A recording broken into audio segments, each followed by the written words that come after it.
batik di Banyumas itu dulu menurut ceritanya itu dibawa oleh pengikut Pangeran Diponegoro.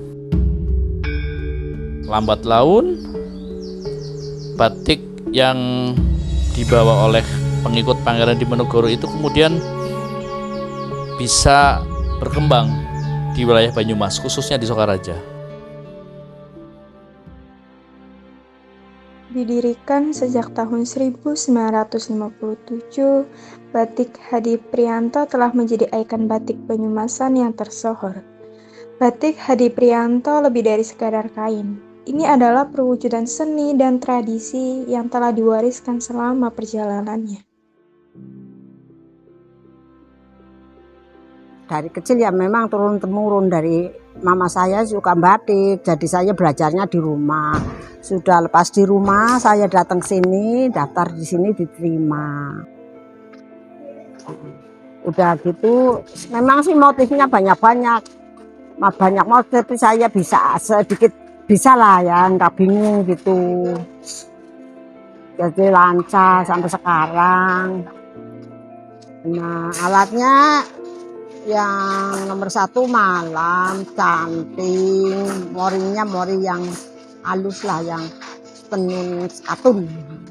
Motifnya ya ngikuti zaman. Kalau zaman sekarang kan motifnya macam-macam, ada janda bolong, ada atau apa namanya sarang burung, ada ala warna-warna.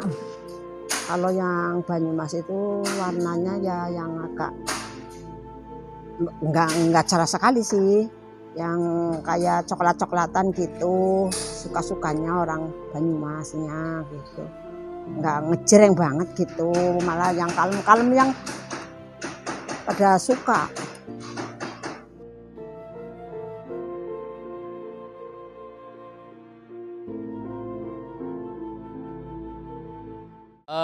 Untuk batik di Banyumas sebenarnya ada dua macam. Satu batik tulis, yang kedua batik cap. Tapi sekarang ada satu lagi, namanya batik kombinasi. Batik kombinasi itu perpaduan antara printing dan tulis.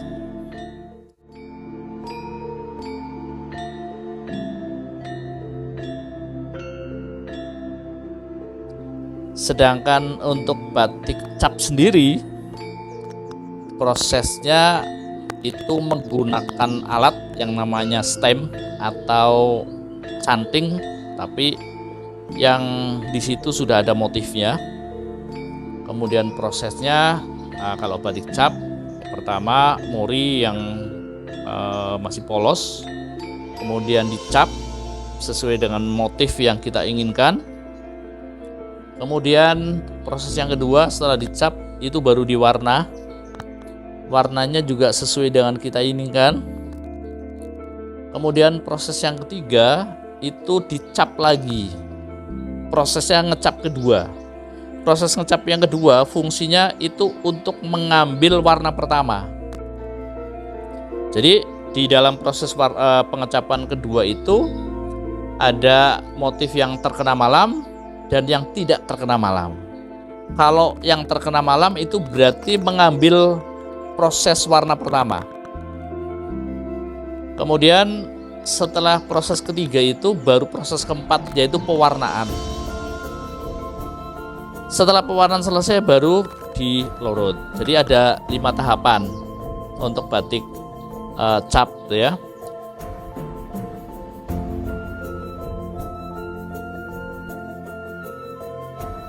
Kemudian untuk batik tulis itu pertama itu didesain. Jadi batik tulis memang prosesnya lebih lama dan harganya juga lebih mahal ya. Pertama didesain,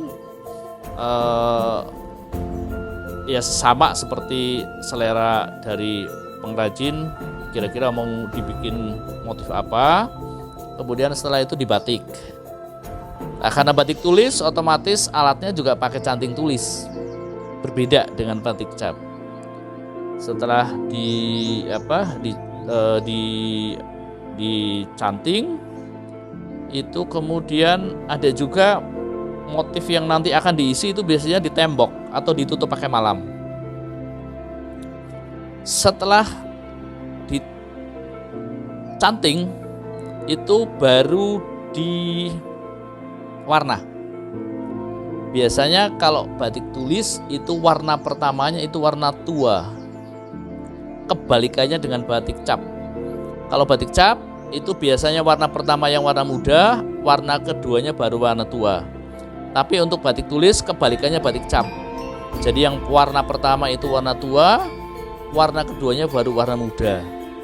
Jadi biasanya kalau umpamanya setelah dicanting itu kemudian diwarna hitam. Setelah diwarna hitam itu ada prosesnya lagi dilorot. Jadi kalau batik cap itu lorotnya hanya sekali, kalau batik tulis lorotnya 2 kali. Setelah dilorot itu kemudian jadilah biron. Biron itu batik setengah jadi istilahnya. Nah, setelah dilorot, kering, kemudian nanti dibatik lagi, diisi lagi. Ngisinya itu tadi yang saya sampaikan, biasanya kalau ada motif yang harus ditutup atau ditembok itu kan nanti setelah diwarna hitam dilorot jadinya putih, itu yang akan diisi. Setelah diisi biasanya pakai isian itu bisa ada pakai cecek, pakai sawut, kemudian ada juga pakai ini kayak beras tumpah, isian dari batik ya. Setelah itu baru setelah di isen itu cantingan kedua, baru di warna kedua. Warna kedua itu yang lebih muda. Biasanya kalau batik Banyumas kan lebih condong, khasnya kan warna-warna coklat. Jadi setelah di warna hitam, itu warna keduanya biasanya warna yang coklat. Setelah di warna coklat, baru dilorot kembali. Membatik bukanlah sekadar mewarnai kain. Prosesnya bagaikan ritual penuh makna, diawali dengan persiapan bahan dan alat yang cermat. Setiap goresan canting bagaikan ukiran seni yang menorehkan makna. Motif batik yang rumit dan penuh detail lahir dari ketelitian dan kesabaran pembatik. Setiap garis, lengkungan, dan pola dibentuk dengan penuh apik memastikan hasil yang sempurna.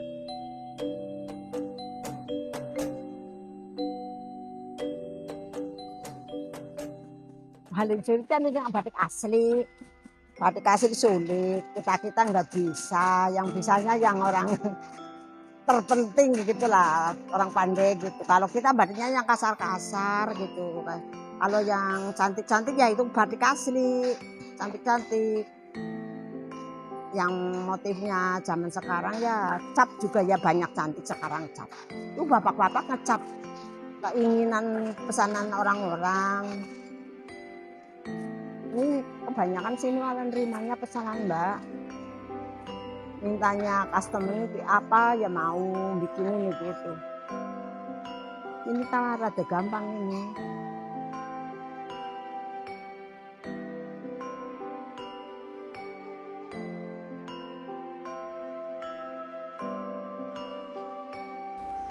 Ya, memang kalau kita ingin melihat perkembangan dunia batik itu memang kita harus jalan terus. Bahwa batik proses pembuatannya ya sesuai dengan pakem, hanya seperti itu. Prosesnya seperti itu kalau sesuai dengan pakemnya gitu ya. Cuma sekarang contoh kecil. Cuma sekarang dalangnya udah meninggal. Kalian pernah mendengar dalang entus? Ya, dari Tegal. Itu mereka jadi dalang tapi alatnya itu dikombinasi. Dulu nggak ada yang namanya wayang itu ada pakai drum, ada pakai organ, Dulu nggak ada, karena kalau klasik itu biasanya dari gamelan gitu ya. Cuma Dalang Entus itu pinter. Bagaimana caranya agar anak-anak sekarang itu agak tertarik dengan wayang. Makanya dari ceritanya biasanya diganti. Terus apa namanya? Alatnya ditambahi, dikombinasi. Ada drum, ada organ. Wayangnya tadinya wayangnya kecil, kalau Dalang Entus wayangnya gede-gede gitu loh. Terus diselangi dengan banyak-banyak humor. Ini dengan maksud agar anak-anak muda itu dalam melihat seni wayang itu benar-benar mereka itu tidak ada rasa jenuh karena dikombinasi dengan macam-macam. Batik juga harusnya begitu. Pak Heru juga begitu. Pak Heru tuh kalau lagi mood gitu ya. Karena biasanya kalau kita ingin berinovasi itu tergantung dari moodnya. Kalau kita moodnya lagi baik, biasanya muncul, oh saya ingin bikin batik begini. Contohnya, kalian mungkin pernah mendengar yang namanya ekoprint. Ekoprint itu bukan termasuk batik loh ya. Jangan salah loh ya. Bahwa ekoprint itu hanya kita bermain zat tanin yang dialihkan ke bahan dasar kain. Karena itu prosesnya tidak menggunakan malam. Pak Heru juga begitu. Pak Heru itu bukan meniru bagaimana caranya membuat ekoprint. Nah, ini saya contohkan ya. Nah, contohnya ini nih. Contohnya. Ini kan ada motif seperti ekoprint ya. Kayak gini. Ya kan? Ekoprint kan daun-daun itu kan. Kemudian karena Pak Heru itu basicnya basic batik, akhirnya Pak Heru mikir bagaimana caranya agar kita membuat seperti ekoprint, tapi pakai warna batik. Dan bahan yang kita gunakan juga dari daun. Ini kan daun jati ini. Kalau ekoprint kan sekarang lebih ke warna-warna yang soft ya. Nah ini saya pakai yang warna-warna agak cerah, ada pink, ada merah, ada hijau, ada kuning juga masih bagus. Terus saya berpikir bagaimana caranya ini bisa dikatakan batik. Makanya saya kombinasi dengan batik cap. Terus ini juga saya tutup dengan malam. Ini saya tutup dengan malam ini. Agar daun ini tidak terkena warna lain. Ini juga saya kasih motif-motif batik. Kemudian warnanya juga tidak seperti warna-warna yang lain. Ini warnanya juga saya pakai kompresor juga. Jadi saya lebih merasa tertantang saja. Agar para pemakai atau para konsumen itu tidak merasa bosan memakai batik yang biasa dipakai itu batiknya full itu. Kalau saya enggak, kepingin berinovasi agar macam-macam batik itu bisa terus berkembang dan konsumen juga tidak merasa bosan dengan batik-batik yang selama ini orang melihat cara pembuatannya seperti itu, modalnya juga begitu. Saya berusaha untuk berinovasi. Warisan budaya bangsa yang tak ternilai terus berkembang dan berinovasi di era modern. Para pengrajin dan desainer batik tak henti-hentinya mengeksplorasi teknik dan motif baru, memadukan tradisi dengan sentuhan modern untuk menjangkau generasi muda dan pasar global. Inovasi dalam batik tak hanya melestarikan warisan budaya bangsa, tetapi juga membuka peluang ekonomi baru bagi para pengrajin dan pelaku usaha batik. Dengan terus berinovasi, batik Indonesia dapat terus berkembang dan menjadi kebanggaan bangsa di mata dunia.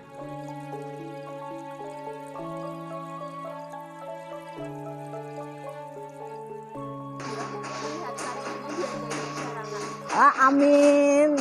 Seneng sudah kemana-mana. Oh, alhamdulillah memang ya internasional ya sih mungkin ya belum sih, tapi udah banyak lah ke luar Jawa juga banyak. Kunjungannya juga yang bule-bule juga banyak. Kalau bule-bule susah ngatasin itu ngatasnya harusnya sedikit-sedikit bahasa Inggris gitu. Kelepotan.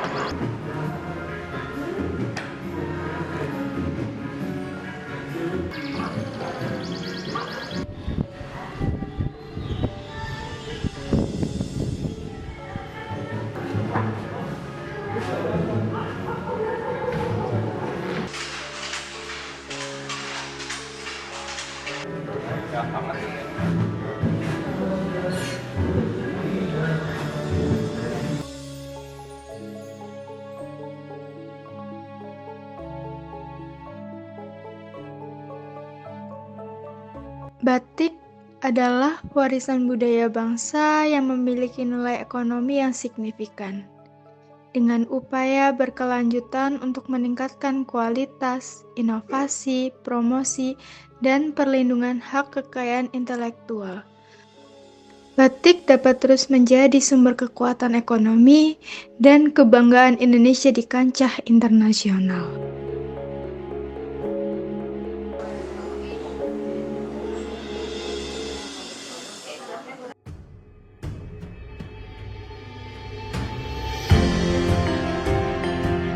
Dengan setiap helai benang dan setiap tetes lilin, Batik Hadi Priyanto tidak hanya menghidupkan tradisi, tetapi juga menjalin masa depan yang penuh warna dan makna.